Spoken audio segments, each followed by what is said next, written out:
অবশেষে ট্রাম্পের পাতা ফাঁদে ধরা দিলেন ইউক্রেনের প্রেসিডেন্ট ভলোদিমির জেলেনস্কি। শুধু তাই নয়, খনিজ সম্পদ নিয়ে যুক্তরাষ্ট্রের সাথে একটি বড় ধরনের চুক্তির শর্তাবলীর বিষয়ে রাজি হয়েছে ইউক্রেন। প্রশ্ন উঠছে, এত কিছুর পরে জেলেনস্কি কি পারবেন নিজ দেশকে সামলে রাখতে, নাকি ব্যর্থ হবেন? পারবেন কি ট্রাম্পের ছোবল থেকে দেশকে রক্ষা করতে? ইউক্রেন যুক্তরাষ্ট্রের সঙ্গে খনিজ সম্পদ সম্পর্কিত একটি বড় চুক্তির শর্তাবলী নিয়ে সমঝোতায় পৌঁছেছে বলে কিয়েভে একজন সিনিয়র কর্মকর্তা বিবিসিকে তথ্য নিশ্চিত করেছেন।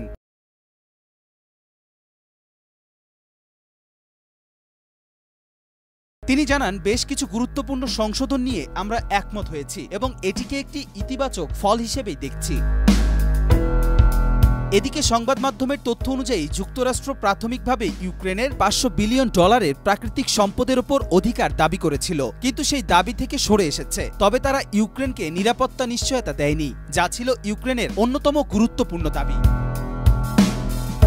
যুক্তরাষ্ট্রের প্রেসিডেন্ট ডোনাল্ড ট্রাম্প বলেছেন, তিনি আশা করছেন ইউক্রেনের প্রেসিডেন্ট ভলোদিমির জেলেনস্কি ওয়াশিংটনে এসে এ সপ্তাহেই চুক্তিতে স্বাক্ষর করবেন। গত কয়েক সপ্তাহ ধরে দুই নেতা একে অপরকে নানা মন্তব্য করেছেন। ট্রাম্প জানিয়েছেন, চুক্তির মাধ্যমে ইউক্রেন যুদ্ধ চালিয়ে যাওয়ার অধিকার পাবে। তিনি আরও বলেন, ইউক্রেন খুবই সাহসী, কিন্তু যুক্তরাষ্ট্রের অর্থ ও সামরিক সহায়তা ছাড়া যুদ্ধ অল্প সময়ের মধ্যেই শেষ হয়ে যেত।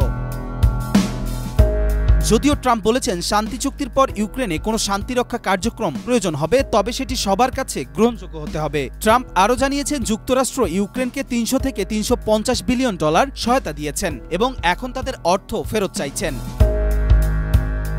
বিশ্লেষকরা বলছেন, এটি ইউক্রেনের মাধ্যমে যুক্তরাষ্ট্রের পররাষ্ট্রনীতির একটি নতুন মোড় হতে পারে। তারা মনে করছেন, ট্রাম্পের আমেরিকা ফার্স্ট নীতি আগামী 4 বছরে আরও দৃশ্যমান হবে। ইউক্রেনের খনিজ সম্পদ চুক্তি নিয়ে ইউক্রেনের পররাষ্ট্রমন্ত্রী আন্দ্রি সিবিহা ও যুক্তরাষ্ট্রের পররাষ্ট্রমন্ত্রী মার্কো রুবিও চুক্তিতে স্বাক্ষর করবেন বলে আশা করা হচ্ছে। দুই দেশ একটি পুনর্গঠন বিনিয়োগ তহবিলও গঠন করবে, যার মাধ্যমে ইউক্রেনে বিলিয়ন বিলিয়ন ডলার মূল্যের খনিজ সম্পদ সুরক্ষিত হবে। কবির চৌধুরী, জয়, মাই টিভি।